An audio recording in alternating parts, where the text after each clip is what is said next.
નારદજીની આંખમાં આંસુ આવી ગયા। નારદજીએ કહ્યું, મહાત્માઓ બહુ તકલીફમાં છું। શું છે?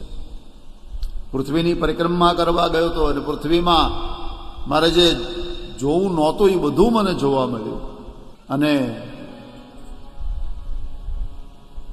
જે નહોતું જોવું એ જોવા મળ્યું, અને જોવા ચાહતો હતો એમાંનું મને કાંઈ નહીં।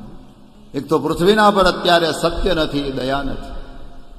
સત્યમ નાસ્તિ તપઃ શોચમ દયા દાનમ ન વિદ્યતે। સત્ય નથી, તપ નથી, દયા નથી, દાન નથી।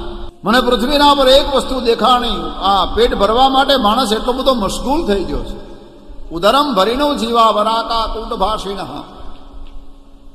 પેટ ભરવામાં એટલો બધો મશગુલ બની ગયો કે પેટ ભરવા માટે કળયુગનો માણસ અસત્ય બોલે છે, ખોટું બોલે છે।